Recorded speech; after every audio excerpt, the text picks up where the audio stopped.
Hey, Rich, what did you see on the offensive end that got you going? It seemed like every shot you took was going in. Um, I just my teammates set me up. I didn't really have to work too hard for looks tonight, and I just felt like I was just taking easy shots because they were setting me up pretty well. We'll go to Rich Thompson. Hey, Rich, just talk about having Jay Heath also hitting. Did you both open it up for each other? Yeah, of course. I mean, I think we played well off each other tonight, and I know Jay got me a couple open looks early, and that built my confidence. And I try to find him early too. So I mean, it's a lot easier when you got a guy that good on the team with you. Ken Fotok, go ahead. Hey, Rich, can you talk about how good it was feeling tonight, especially the shot you hit in front of your bench when you let it go and you actually turned around before it went in? Yeah, I mean, I put up a lot of shots in my free time with like the managers and walk-ons, so they helped me get prepared. And that shot, I didn't even plan on doing that. It just felt so good that I didn't even need to see it anymore, and had all my guys right behind me, so that was pretty cool. Dan Rubin.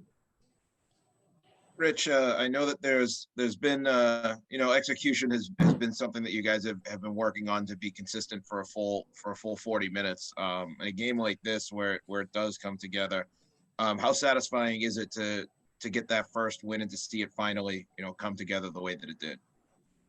Yeah, I said it earlier before in an interview, but I kind of like the story of the stone cutter where you just keep tapping on that rock, and eventually the rock's gonna break. And I feel like up until tonight it hadn't broken, and tonight it finally broke. And everything was clicking out there. So hopefully we can kind of remember what we did tonight and continue it and keep the momentum moving forward. Go back to McCullough. Rich, can you talk about the defense you guys played? You guys didn't give them nothing easy. You guys held them to 13% shooting from the three, and it seemed like you guys' defense helped you guys on the offensive end as well. Yeah, for sure. I mean, everything in basketball is so intertwined, and I think we just had another level of focus on the scouting report this week. Coach Wu did an amazing job with the scout setting us up for Miami, and we just knew how to guard certain guys out there and force them into things that they weren't as comfortable doing. Any last questions for Rich Kelly? All right, we'll go last one from McCullough. Rich, can you talk about you guys during the national anthem, you guys as a team took a knee? Can you talk about, was there any discussions had with the coaches about that? Was that something you guys came together as a team to do? What were the discussions? What was the question? I'm sorry. You guys took a knee during the national anthem. Oh yeah. I mean, we had a discussion as a team, and Coach said that he fully supports us, but he physically cannot get down on a knee. His knees are so bad from playing basketball, or else he would take a knee as well. But I think we all saw what happened in Washington D.C. last week, and how certain people have been treated in this country for the past 300 years, specifically African Americans. And, we got a lot of guys on this team that have gone through racism and prejudice, and we just want to have their backs and show that we stand with them or kneel with them. And, we're just trying to be unified, and I fully support it. And I think everyone on the team does as well. Hey, Jay, great game. Before the game, you guys as a team decided to take a knee. Can you just talk a little about that, why you felt that was important for you guys as a team to do so? Yeah, I mean, everybody saw the injustice that's going on in Washington, D.C. So, we felt some type of way as a team. We talked about it before the game. We talked to Coach. Coach is definitely with us. His knees, he had surgery on his knees, so he couldn't physically do it. But just the injustice going on in the world right now for a while now, and we just want to express our feelings, basically. We'll go next to Rich Thompson, please. Yeah, just talk about how you were able to break down the defense with the three ball, both you and Rich. It looked like you were just feeding off each other. Yeah. Rich got hot. He got me excited actually, but no, our defense, most of our points came in transition. So our defense was great tonight. And like once we got rolling, it was just we got in a rhythm. And I mean, all great players get in rhythm, and the basket got wider, and we hit more and more. But it was mainly our defense getting out in transition, getting easy layups, and that was the key for us. Go to Dan Rubin. Jay, I think Miami only had maybe a dozen turnovers. And I say only because, like you said, there were so many points coming in transition. What was it in particular that you guys were able to do to get out quick and to turn those defensive stops into offensive points? We are a transition team. We all can move. We basically got 5 guards on the court. So once we get the ball, we just go. We had an amazing practice, focus, locked in all week. And once we saw that we was getting turnovers and getting like quick rebounds, they were shooting threes, quick rebounds. We was just going, and the momentum led, and our team just fed off of it. We didn't look back. And if you have a question for Jay Heath, please use the hand raise button.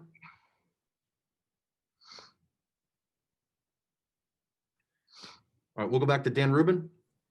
Jay, one last one there for me is I asked Rich about the execution and the fact that you guys had been fighting it for a couple games, but to finally see the shots drop the way that they did today, just what does that mean to the team to finally have that breakthrough moving forward?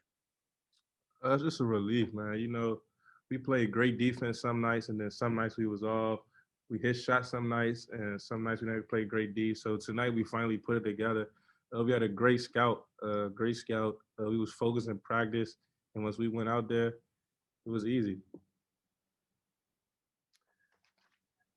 Yeah, I think tonight was obviously a testament to the resiliency of this team.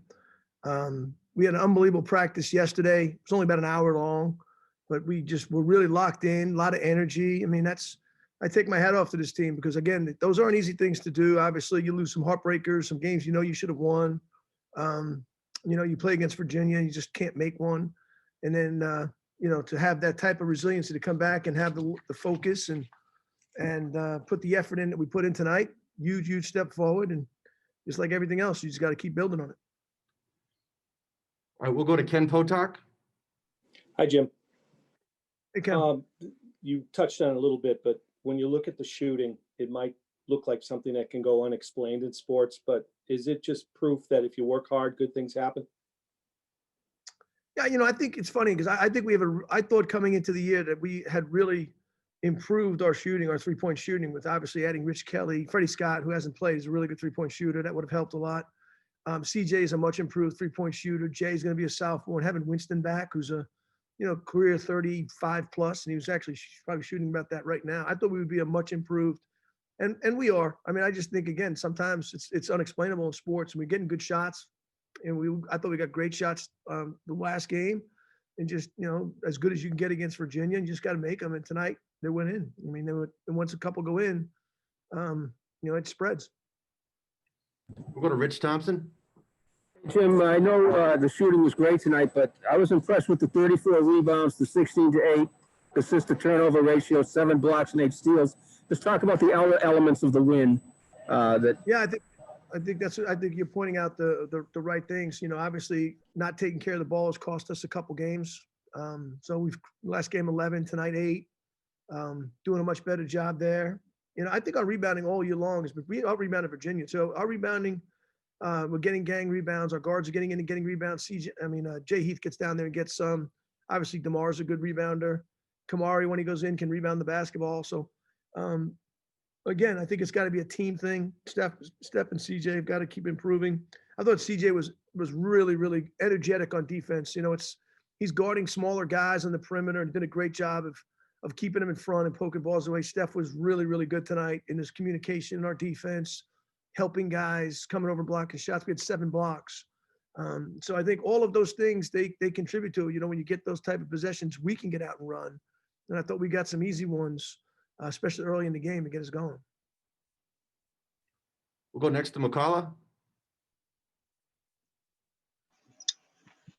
Coach, you've talked about it all season about getting shots because a lot of games you guys got the shots that you wanted, but they just weren't falling. Just talk about the guys being able to see the shots go in this game? Yeah, confidence builder. I mean, again, we've never told anybody not shoot it. Those are the shots we want. Those are shots that come out of our offense. In the first half, a lot of those shots were inside out threes. Ball was touching the paint and kicked out. Those are the ones you got to make, and those are the ones in this league you got to make them. And you know, like I said, I never wavered on that. I mean, even when we didn't shoot the ball great, you know, we were still finding ways to score. So I think, you know, it's just coming. Like I said, our team, I said it for the last 4 games, we've gotten better. I mean, sometimes the results don't show it, but we've gotten better. Our defense has gotten better. We're getting a better understanding of what we're doing. Guys are individually getting better, and we've played well. I mean, we played really well at Duke. We played really well against Virginia, except we didn't shoot it well. But I mean, we're shorthanded, you know, in that game as well. But we're getting better. We just got to keep getting better, keep believing in ourselves, and it all comes back down to their resilience. If you would have been at practice yesterday, you wouldn't be surprised at what happened today. We'll go next to Sam. Yeah, hey, Coach.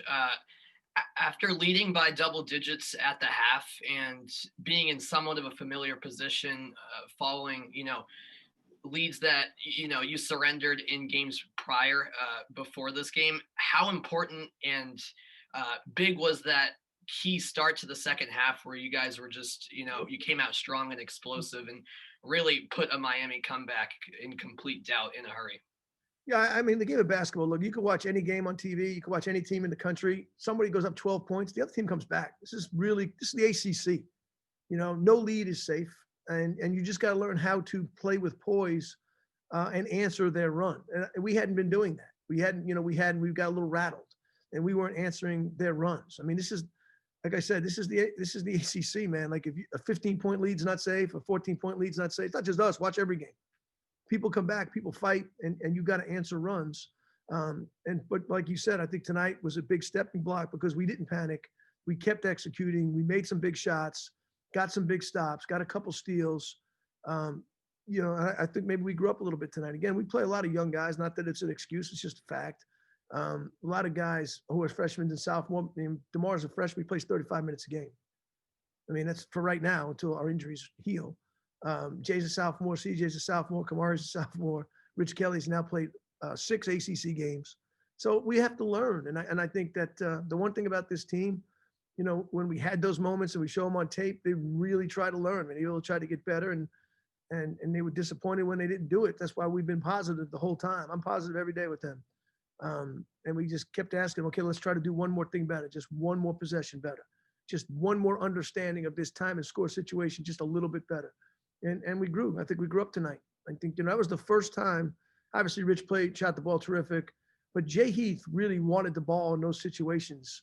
And coming back again, in Duke, he wanted the ball that time. He made a poor decision, but that's who he is. He answers the bell, man. Jay Heath is a tough kid, and he's not going to shy away from the moment. I thought tonight when it got a little close, he wanted the ball. He wanted the ball, and he made plays. Go next to Dan Rubin. Coach, congrats on the win. You mentioned the resiliency and how it built up, and you mentioned the practice. I'm just curious, you know, how the energy in practice, is it a matter of guys supporting one another, going at one another, you know, competition levels? What's that like, you know, behind the walls? Yeah, it's a good question. I think energy in practice to me is detail, is effort, is understanding, being locked in into what we're teaching. You know, just the way you approach it.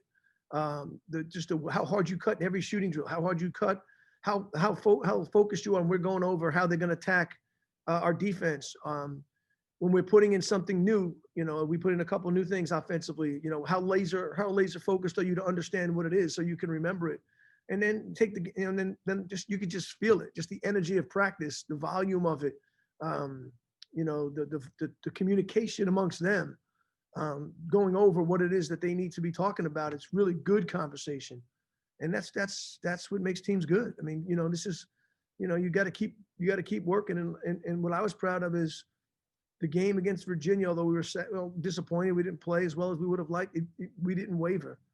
You know, we only had about 7 or 8 guys out there. We had some guys hurt, so it's a little bit tougher. But that's what I mean by energy. It's the way the practice was approached from the time we hit the floor to the time we got out. It was straight business, and that's the way it's got to be every day. McCullough, you're up next.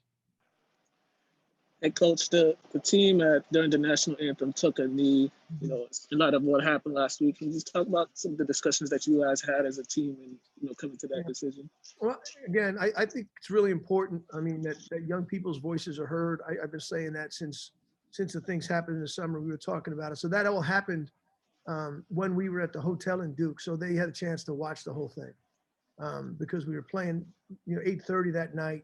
So, you know, they met as a group and decided that, you know what, this is a statement that we want to make.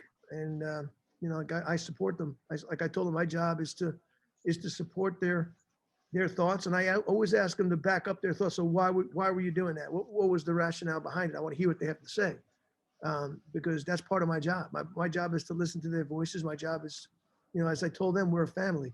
And we always, when we put our hands in, we yell family. And if you're going to be a family, you got to listen to everybody's perspective, everybody's point of view, and do things together as a unit and support one another. So if they were unified in that, I'm supporting them as well in their endeavor. I think, again, you know, this is the time for young people to have a voice, to feel empowered, to feel like they can impact, not just with voting, but that was the platform they chose, and we support them as a family. Go to Ken Potok. Jim, combining that with the coronavirus world for a college athlete and limited to dorm room practice game, and basically that's probably about it. How nice was it to see the smiles on the kids' faces at the end of the game? Yeah, man, it was really fun. I mean, they deserved it too. I mean, and again, it's a good group. You know what I mean? Like in terms of they really do get along. They really do support one another.